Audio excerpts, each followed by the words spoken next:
Good morning students. मैं आशुतोष गोस्वामी आज आपके लिए एक नया वीडियो लेके आया हूँ। आज हमारा क्लास 12th में चैप्टर नंबर 7 इंडिगो, ठीक है, जो लुइस फिशर द्वारा रचित है। इंडिगो का मतलब होता है नील, ठीक है ना। हाँ, जो अभी हम लिक्विड फॉर्मेशन में जिसको यूज़ करते हैं, नील जानते हो? नील, अरे 4 बूंदों वाला उजाला, अब याद आया? हाँ, हम उसी इंडिगो की बात करते हैं।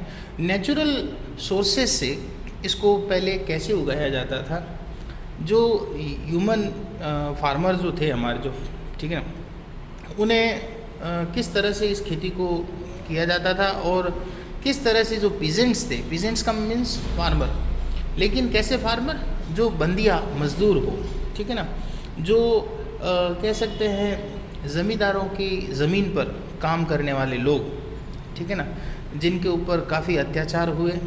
और ये इंडिगो लेसन हमें गांधी जी की भी याद दिलाता है, क्योंकि सविनय अवज्ञा आंदोलन के अंदर गांधी ने जो शुरुआत की थी वो यहीं से की थी, इस चंपारण गांव से की थी, ठीक है ना। तो इस चंपारण गांव में अगर देखें तो सबसे बड़ा मुख्य रोल गांधी जी ने निभाया, और गांधी जी को इस बारे में पता बताने वाला व्यक्ति था राजकुमार शुक्ला।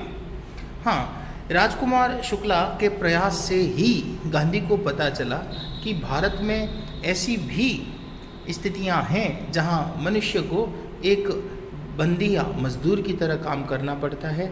और यही नहीं, इस लेसन में ये भी बताया गया है कि किस तरह से ज़मींदारों द्वारा किसानों के ऊपर अत्याचार किए जा रहे हैं, ठीक है। तो आज हम इस इंडिगो लेसन में बहुत कुछ सीखेंगे और थोड़ा पास्ट में जाकर के जो वास्तविक स्थितियां थी उन स्थितियों के बारे में जानकारी लेंगे। देखिए, ध्यान दीजिए। In Indigo the author describe how Gandhi played a vital role in fighting for the cause of the sharecroppers of Champaran in Bihar during the British rule. I repeat, in Indigo, the author described how Gandhi played a vital role in fighting for the cause of sharecroppers of Champaran in Bihar during the British rule. यानी इस Indigo के अंदर गांधी ने अंग्रेजी शासन के दौरान बिहार के चंपारण में जो बटाईदार मजदूर थे, जो किसान थे, के हित में लड़ने के लिए किस प्रकार बहुत ही महत्वपूर्ण भूमिका निभाई। The poor peasants were exploited by the cunning land owners. और ये जो शैतान, बदमाश, धूर्त जमींदार जो थे, वो गरीब किसानों का किस प्रकार से शोषण करते थे, ये इस चैप्टर के अंदर बताया गया है। The lesson expose how the British landlords made the poor and illiterate peasants सिंग agreements to the predicted their explanation. देखिए किस प्रकार ये अंग्रेजी लोग कानून का समझौता करवा करके और इन किसानों के साथ में एक इस प्रकार का अनुबंध करते थे कि वर्षों तक उनका शोषण किया जाए। एंड फिर क्या हुआ? Indigo became the symbol of explosion and extortion and Mahatma Gandhi the campaign of a struggle against extortion and exploitation. This lesson shows how Gandhi was able to unite the peasants, ठीक है, यानी liberate than form of fear and the British rule of repression and create in the feeling, say, relevance. Louis Fisher also show how Gandhi stayed in more than 7 months in Champaran and provided to be a turning point in the history of India struggle for freedom, as it was here the Gandhi for the first time used his most potent weapon of civil disobedience, civil in disobedience and non-violence with uncredible success. देखिए, मैं सारांश में आपको ये सारी जानकारी देता हूँ, ध्यान से सुनिएगा कि किस प्रकार से जब अंग्रेजी शासन द्वारा किसानों को इस प्रकार का अनुबंध करवाया गया जिसमें वे हमेशा के लिए जो है वो फंसते रहे, शोषण व जबरन वसूली का एक प्रतीक बन गया, और महात्मा गांधी ने इस जबरन वसूली और शोषण के विरुद्ध अंग्रेजों के अत्याचार के डर से उन किसानों को मुक्त करने के लिए एकता का साथ दिया, ठीक है ना, और उन्हें आत्मनिर्भर बनाने की भावनाएं उत्पन्न की। साथ ही अगर हम लुई फिशर के बारे में बात करना चाहें तो गांधी ने चंपारण में 7 महीने बिताए, ठीक है ना, और न केवल भारतीय स्वतंत्रता संघर्ष के इतिहास में एक महत्वपूर्ण घटना ये सिद्ध हुई, बल्कि गांधी ने प्रथम बार सविनय अवज्ञा आंदोलन, सिविल डिसओबीडियंस और नॉन वायलेंस, जिसका सबसे बड़ा इनका कह सकते हैं कोटेशन है अहिंसा, को सर्वाधिक शक्तिशाली अस्त्रों की तरफ प्रयोग लिया, और ये एक अविश्वसनीय सफलता थी गांधी की। यानी बिना किसी, ठीक है ना, लड़ाई झगड़े के, बिना किसी वायलेंस के जो है इतना बड़ा जो शोषण हो रहा था उसके विरुद्ध गांधी को जो है वो जीत हासिल हुई, और चंपारण के जो किसान थे उन किसानों को इससे छुटकारा मिला। तो इस लेसन में मैं आपको शॉर्टली बता देता हूँ कि हुआ क्या था।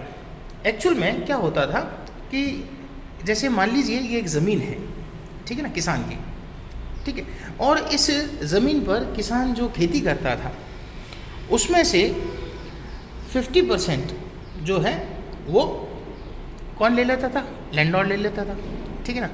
अब पीछे रहा 50% लैंडलॉर्ड क्या करता था, उसमें से वो उसका किराया समझ करके ले लिया करता था, और 15% उस पर टैक्स लगा देता था। यानी आपने जितनी नील उगाई है 50% तो गवर्नमेंट की हुई, और 50% उस किसान से उस ज़मीन का टैक्स वसूलने के रूप में ले लिया जाता था। यानी अंग्रेज़ों ने 100% तो ले लिया, अब पीछे रहा 15%। तो अंग्रेज़ ये कहते थे कि भाई आप यहाँ पे हमसे जो भी आपने ये नील की खेती की है उसका 15% हम आपको देंगे, ठीक है ना। तो जब वो 15% देने की बात आती थी तो अंग्रेज़ उनसे ये कहते थे कि भाई आपने हमारी ज़मीन पर काम किया, ठीक है ना, तो आपने हमारी ज़मीन का उपयोग किया, तो where is the rent of this land, तो इस ज़मीन का किराया कहाँ है? तो वो 15% पैसा जो अंग्रेज़ कहते थे कि ये आपका है 100% में से, वो भी रेंट के रूप में इन किसानों से ले लिया जाता था, ठीक है ना। तो आप देखिए कि 100% जो है वो खेती करे और 115% उसको रिटर्न करना पड़े, तो सोचिए उस किसान के साथ क्या होगा, ठीक है ना। और पीढ़ी दर पीढ़ी, जनरेशन आफ्टर जनरेशन जो है वो किसान इस परिस्थिति में बेचारे दबे रहे थे। अब इस चैप्टर को डिटेल पढ़ने के लिए मैंने जो मेन इसके बड़े वाले सी सेक्शन के 5 क्वेश्चंस हैं उनको मैंने सेलेक्ट किया है। अगर हमने उन 5 क्वेश्चंस को अच्छी तरह से पढ़ लिया, समझ लिया, तो मैं दावे के साथ कह सकता हूँ कि आपको इस चैप्टर में आगे और भी कुछ समझने की आवश्यकता नहीं रहेगी। कोई भी छोटे छोटे क्वेश्चंस आएंगे, ठीक है ना, जो मोस्ट क्वेश्चंस होंगे वो हम डाउट क्लास में क्लियर करते रहेंगे, ठीक है ना। लेकिन अब जो मैं क्वेश्चंस आपको बता रहा हूँ they are the most important questions, और मैं जीस्ट ऑफ द लेसन कह सकते हैं, समरी ऑफ द लेसन जो है ये बन जाता है, ठीक है। तो अब हम चर्चा करते हैं उन 5 क्वेश्चंस पे। देखिए question number first, how did Gandhi help the peasants in Champaran? Gandhi ने चंपारण में उन पीजेंट्स, इन किसानों की किस तरह से सहायता की। यानी गांधी ने चंपारण के उन किसानों की सहायता किस प्रकार की। अच्छा बेटा, ये होमवर्क में भी नोट करते हैं ना, ये जो मैं 5 क्वेश्चन आपको समझा रहा हूँ, ये आपको अपनी नोटबुक में भी नोट करने हैं, ठीक है। तो how did Gandhi help the peasants in Champaran. Gandhi ji ने चंपारण में किसानों की सहायता कैसे की थी। तो देखिए, Gandhi ji first try to get a fact, सबसे पहले तो उन्होंने तथ्यों के बारे में जानकारी ली। Next he called on British official commissioner of Tirhut division. फिर उन्होंने त्रिहित डिवीज़न जो संभाग था वहाँ के कमिश्नर से बात की। He proceeded Motihari the capital of Champaran. Champaran की जो राजधानी थी क्या,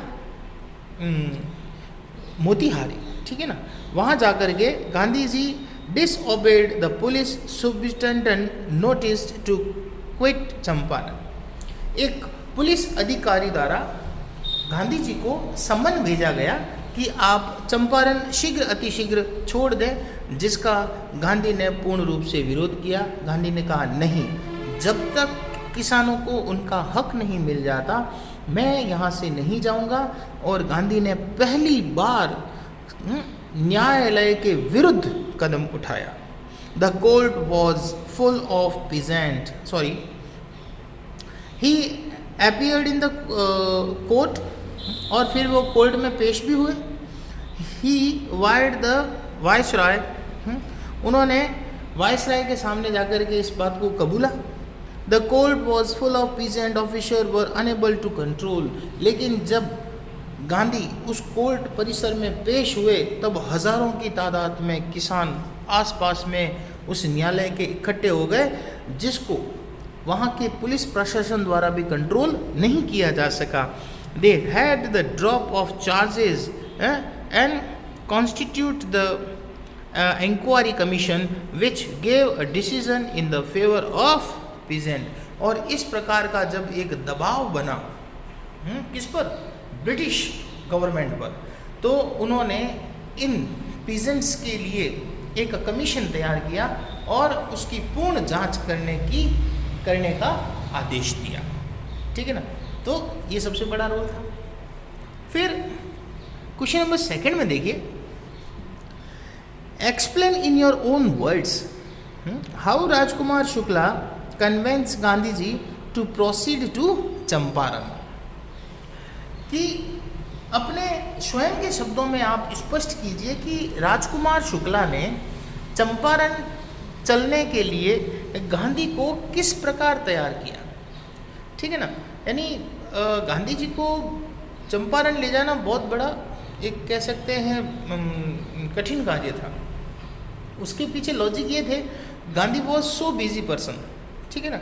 और राजकुमार शुक्ला जो कि उनको बार बार फॉलो कर रहा था, जहाँ गांधी गए उनके पीछे पीछे गया, ठीक है ना।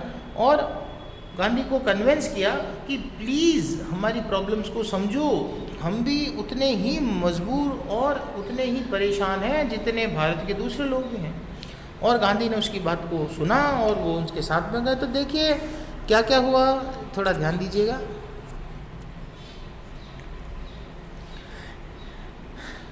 Bye the tenacity and story, Rajkumar Shukla convinced Gandhi ji to proceed to Champaran. Gandhi was to go to other parts of India. Gandhi जो थे वो भारत के दूसरे भागों में गए हुए थे। शुक्ला accompanied him everywhere, और शुक्ला जो था ना वो उनके पीछे पीछे चलता गया। For weeks Shukla never left Gandhi side, और एक हफ्ते तक तो शुक्ला ने गांधी का पीछा छोड़ा ही नहीं, जहाँ गांधी जी गए वहाँ जाता गया। He told Gandhi that he had come to complain about the injustice of the landlord system in Bihar, कि बिहार में किसानों के साथ में जो अन्याय हो रहा है उसके बारे में वो शिकायत करने गए। इम्प्रेस्ड बाय शुक्लास टेंडेंसी, और शुक्ला के इस विचारों से प्रभावित होकर के एंड स्टोरी, उस कहानी से गांधी आस्क्ड हिम, गांधी ने उससे पूछा to come and meet him Kolkata on such and such date, कि तुम इन दिनों में ऐसा करो, मेरा कलकत्ता में अधिवेशन है, आप आकर के मुझसे वहाँ मिलिए, फिर मैं वहाँ से जो है आपके साथ चलूँगा। तो यू नो कलकत्ता से फिर वो कहाँ चले गए, बिहार चले गए। ठीक है, अब बात करते हैं क्वेश्चन नंबर 3 की। Question number 3, why did Gandhi decide to consult professor Malkani and doctor Rajendra Prasad?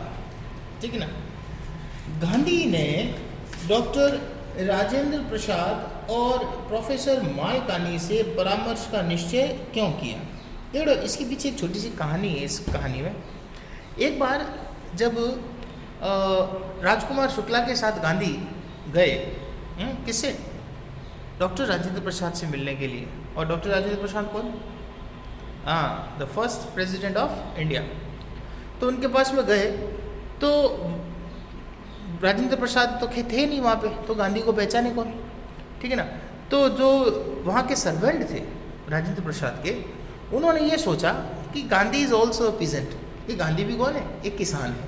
ठीक है ना, बूढ़ा किसान। और राजकुमार शुक्ला के वो साथ आए थे, यहाँ तक कि उन्हें वहाँ पर एक तरह का कह सकते हैं ऐसा व्यवहार किया गया कि उन्हें कहा गया कि you don't drunk water from that well, कि आप उस कुएं से पानी नहीं पी सकते, बिकॉज ऑफ आप एक अछूत व्यक्ति हैं। ठीक है ना, यानी हम कह सकते हैं कि एक अनटचेबिलिटी की जो कंडीशंस हैं या एक अनटचेबिलिटी का जो एनवायरनमेंट है उस समय बहुत ज़्यादा था। ठीक है ना, लेकिन जब बाद में पता चला होगा तो उनको बड़ा थोड़ा रियलाइज भी हुआ होगा कि यार हमने किसको मना कर दिया। ठीक है ना, बट ऐसा उन समय में हुआ करता था। ठीक है, अब बात करते हैं वापस क्वेश्चन नंबर 3 की। Why did Gandhi decide to consult professor Malkani and doctor Rajendra Prasad? Gandhi ji ने प्रोफेसर मालकानी और राजेंद्र प्रसाद से परामर्श करने का निश्चय क्यों किया? Gandhi decided to consult Professor Malkani and Dr. Rajendra Prasad because he wanted to obtain more complete information about the condition of Shuklas was capable and imparting. वो राजकुमार शुक्ला द्वारा बताई गई उन स्थिति और परिस्थितियों में पूर्ण जानकारी प्राप्त करना चाहते थे कि वास्तव में क्या ऐसी कंडीशंस हैं इस एंटायर भारत के अंदर, क्या आज भी इस तरह की बंदियां मजदूरी जैसी कंडीशंस चल रही है। इसलिए इन दोनों से उन्होंने कंसल्टेशन किया। Gandhi has seen professor JB Kripalani at Tagore's Shantiniketan school. ठीक है ना, गांधी ने जो है JB कृपलानी साहब को भी बुलाया, जो कि टैगोर के शांति निकेतन स्कूल में काम करते थे। Doctor Rajendra Prasad was a prominent lawyer in Patna, और राजेंद्र प्रसाद जो थे वो पटना के जाने माने वकील थे, छोटे मोटे वकील नहीं थे, बहुत बड़े वकील थे। Gandhi wanted to know how the lawyers were helping the sharecroppers, और गांधी जी ये जानना चाहते थे कि जिस प्रकार राजेंद्र प्रसाद इन किसानों की मदद कर रहे हैं, अन्य वकील भी किसानों की मदद किस प्रकार करेंगे। देखो, आप सब जानते हैं, हमने कसाव जो अब तक का सबसे बड़ा टेररिस्ट हमने पकड़ा था, 10 साल तक जेल में रहा, और 10 साल तक जेल में रहने का मुख्य कारण था हमारा कॉन्स्टिट्यूशन, और हमारे कॉन्स्टिट्यूशन में अपराधी को भी जो है वो डिफेंस करने का अधिकार है। ठीक है ना, तो आप देख लीजिए, जिसने कसाव का केस लड़ा था उस वकील ने कसाव को 10 वर्ष की अतिरिक्त जीवन दान दे दिया। बाकी ऐसे व्यक्ति को जिसने इतने सारे लोगों को जो है निर्ममता से हत्या की, उसे तो हाथों हाथ फांसी दे देनी चाहिए थी। ठीक है ना, लेकिन हमारे संविधान में ये रूल है कि अपराधी भी अपने अपराध को जो है वो क्लियर करने के लिए या उससे बचने के लिए जो है वो अपने तरफ से केस लड़ सकता है, और ऐसे कई वकील हैं जो इस प्रकार के केसेस को हैंडल करते हैं। ठीक है ना। हाँ, दिस इज़ अ बिजनेस, सीधी सी बात है।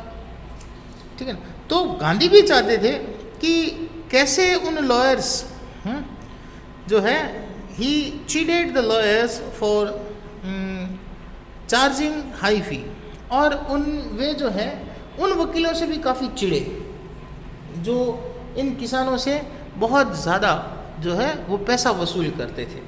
ठीक ना। अब आप समझ गए होंगे उस समय भी क्या कंडीशन थी और आज भी क्या कंडीशन है और आगे भी क्या कंडीशंस रहेगी जब तक हमारे कॉन्स्टिट्यूशन के अंदर बदलाव नहीं हो जाते, है ना। कोई भी खूनी खून करके आराम से बचता रहता है।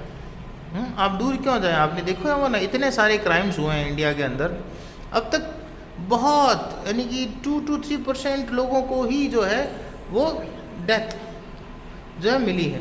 बाकी इतने सारे क्राइम हो गए, इतने सारे रेप, एक्सटॉर्शन, किडनैपिंग वगैरह हुए हैं। ठीक है ना। और न जाने अनगिनत मर्डर्स हुए हैं, किसे फांसी हो गई। ठीक है ना। वो डायलॉग है ना, तारीख पे तारीख मिलती रहती है और जो अपराधी होता है वो मज़े करता रहता है। ठीक है ना। और जेल में भी सारी सुविधाएं मिलती है, तो आप भी जानते हैं, नहीं तो हमारे नेता लोग कैसे रहे जेल के अंदर, है ना। चलिए बेटा आगे चलते हैं। Question number 4, what were the old terms and the conditions of the contract between British landlord and peasant. Most important question. ठीक है ना। ब्रिटिश जमींदार तथा किसानों के बीच समझौते की पुरानी शर्तें क्या थी। भाई सीधी सी बात है, दोनों के बीच में कॉन्ट्रैक्ट हुआ, अनुबंध हुआ, तो उस अनुबंध की शर्तें क्या क्या थी ये भी तो जानना जरूरी है हमारे लिए। The old term and conditions of the contract between British landlord and the peasants were the following. The British landlord compel all the Indian tenants to the plant 15% of their holding with indigo and surrender the entire indigo harvest as rent. आगे ना मेरी बात कि British landlord ने अपने अनुबंध में ये लिखवाया कि जो भी खेती करेंगे उसका 15% भाग किसानों को दिया जाएगा और पूरी की पूरी फसल जो है वो ब्रिटिश गवर्नमेंट की होगी। किस रूप में? उस रेंट के रूप में, है ना। यानी जो भी आपने उगाया है, भाई ज़मीन किसकी? ज़मीन तो हमारी, अंग्रेज कह रहे थे। ठीक है ना। भारत की तो बाद में हुई है आज़ादी के बाद, तो अंग्रेज कहते ज़मीन मेरी भाई, इसका किराया ला, है ना। तो वो सारी फसल किराए के रूप में ले ली जाती थी और उनको कहते थे हम तुम्हें 15% देंगे। अब यार वो सारा का सारा आपने किराए के रूप में वो फसल ले ली, अब वो 15% टैक्स कहाँ से देगा? और उसमें से अगर आप 15% दोगे तो उससे क्या होगा उसको? Then the British demanded compensation to release an Indian peasants from the 15% agreement. It is started to dispute. और यहाँ तक ही नहीं, यानी 100 में से 15% कहा जाता था किसान को दिया जाएगा, लेकिन कंपेंसेशन के तौर पर वो 15% वापस किसान से वसूल कर लिए जाते थे। तो किसान के हाथ में क्या रहता था? कुछ नहीं। और अगर ऐसे कोई किसान है जिनकी खेती वगैरह खराब हो जाती तो भली वो बैठा रहे। ठीक है ना। यानी सब मिला करके बहुत ही हेनियस, एक वर्ड है, बहुत ही हेनियस जो है वो सिचुएशन थी उन पीजेंट्स की। आगे चले। Now question number 5, What was the impact of the Champaran episode on the peasants and the British government? ये भी बहुत इंपॉर्टेंट क्वेश्चन है। ठीक है ना। 7 नंबर का, What was the impact of Champaran episode on the peasants and the British government? Champaran की घटना का किसानों तथा ब्रिटिश सरकार पर किस प्रभाव पड़ा? So the impact of the Champaran episode on the peasant was positive. Peasants के लिए ये कैसा रहा? पॉजिटिव रहा। ठीक है। Their fear of the British landlord are the government had reduced very much. The fear of the British landlord and the government, उनका अंग्रेजी सरकार से जो डर था वो कम हो गया। हैज़ रिड्यूस वेरी मच, बहुत उनका डर समाप्त हो गया। And they had became more confident and courageous, और उनमें बहुत ही ज़्यादा आत्मविश्वास और साहस उत्पन्न हो गया। The peasants learn that they had right and the defender and the planter were not above law. और उन्हें ये भी पता चल गया कि उनके अधिकारों की वे रक्षा कर सकते हैं। और उन्होंने कानून को समझना शुरू कर दिया कि इस ब्रिटिश सरकार से ऊपर भी एक कानून है। The British government was fearful, और इससे ब्रिटिश सरकार जो है वो डर भी गई। इट कॉन्स्टिट्यूट इंक्वायरी कमीशन, और एक इंक्वायरी कमीशन भी बिठा दिया गया। It implemented and consideration of the inquiry commission in the favour of peasants, और जो इंक्वायरी कमीशन बिठाया गया उसने भी इन पीजेंट्स के पक्ष में जो है वो फैसला सुनाया। ठीक है। यानी आप पूरे के पूरे गांधी के इस एपिसोड को समझ गए होंगे कि इंडिगो में क्या कुछ हुआ था। 3-4 बातें थोड़ी सी दिमाग में रखनी है। पहला है राजकुमार शुक्ला, ठीक है ना, जिसने अपने किसानों की जो कह सकते हैं स्थितियों के बारे में गांधी को बताया, ठीक है ना। दूसरा, जहाँ जहाँ गांधी गए वहाँ वहाँ उनको उसने फॉलो किया, और फॉलो करके गांधी को इस बारे में पूरा कन्विंस किया कि प्लीज़ चलिए, हमारे यहाँ पे स्थितियाँ बड़ी ख़राब है। गांधी जी जब वहाँ पहुँचे तो उन्होंने देखा कि राजकुमार शुक्ला जो है जो कह रहे हैं वो कितना सही है या नहीं है। तो उन्होंने जो प्रोफेसर मालकानी और डॉक्टर राजेंद्र प्रसाद से जो है वो कंसल्टेशन किया।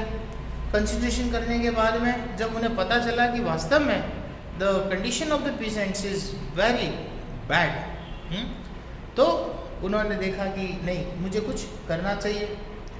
इस सारी परिस्थितियों को सुधारने में गांधी को 7 महीने लग गए वहाँ पे, ठीक है ना। और उन्होंने ब्रिटिश गवर्नमेंट के खिलाफ जो है वो लड़ाई लड़ी विद नॉन वायलेंस, ध्यान रखना बेटा, और सविनय सिविल डिसओबीडियंस, सविनय अवज्ञा आंदोलन और नॉन वायलेंस के साथ में उन्होंने इस चीज़ को लड़ा। जब अंग्रेज़ गवर्नमेंट ने देखा कि गांधी जो है वो काफ़ी पावरफुल हो रहा है इन पीजेंट्स की वजह से, तो गवर्नमेंट ने जो है वो उनको सम्मन भेजा कि आप यहाँ से जाइए। बट उसने उस कमिश्नर के उस सम्मन को नहीं माना और उन्होंने कहा मैं नहीं जाऊँगा। दिस इज़ द कह सकते हैं ये न्यायालय का अवज्ञा थी, डिसओबीडियंस थी। तो गांधी जो है उस परिस्थिति में कोर्ट के सामने पेश हुए, हाँ मैंने न्यायालय के आदेश की पालना नहीं की, ठीक है ना। लेकिन जब वे न्यायालय में माफ़ी मांगने गए तब हज़ारों की तादाद में किसान न्यायालय के बाहर खड़े हो गए, जिसे अंग्रेजी सरकार कंट्रोल नहीं कर पाई। जज ने भी देखा, गवर्नमेंट के कुछ जो अधिकारी थे उन्होंने भी देखा कि वास्तव में Gandhi is a powerful man, और अगर गांधी के पक्ष में फैसला नहीं सुनाया गया तो क्या होगा, हाँ ये किसान जो है वो किसी न किसी प्रकार से हमें हानि पहुंचा सकते हैं। तो उस समय जो जज था उस जज ने ये डिसीजन सुनाया कि ठीक है हम आपको मुक्त करते हैं गांधी जी, ठीक है ना, लेकिन हम इन पीजेंट्स के आपके जो 50% शेयर क्रॉपिंग का जो कह सकते हैं शेयरिंग है उसे हम नहीं मान करके हम 25% पर इसको एग्री करते हैं, ठीक है ना। तो गांधी जी ने जब ये सुना कि 15% से 25% हुआ है तो उन्होंने किसानों को कहा कि यार इसमें भी हमारी जीत है। क्यों? क्योंकि जहां हम 50% मांग रहे थे और ये हमें 15% दे रहे थे, तो हमें अब 25% मिल रहा है, यानी 10% तो इम्प्रूवमेंट हुआ ही है ना। और वो किसी भी प्रकार से कंपेंसेशन के तौर पर हमसे वो पैसा नहीं लेंगे। तो इस बात को जब पीजेंट्स ने सुना चंपारण के, तो वे बड़े खुश हुए, ठीक है ना, कि वास्तव में Gandhi is a great man. ठीक है बेटा। तो उसके बाद में लास्ट में ये भी बताया गया कि गांधी ने किस प्रकार से सोशल सर्विसेज की, बच्चों के एजुकेशंस को लेकर के वहाँ पे स्कूल्स लगवाई, सैनिटाइजेशन का जो कार्य था जो उनकी पत्नी ने वहाँ पे किया, ठीक है ना।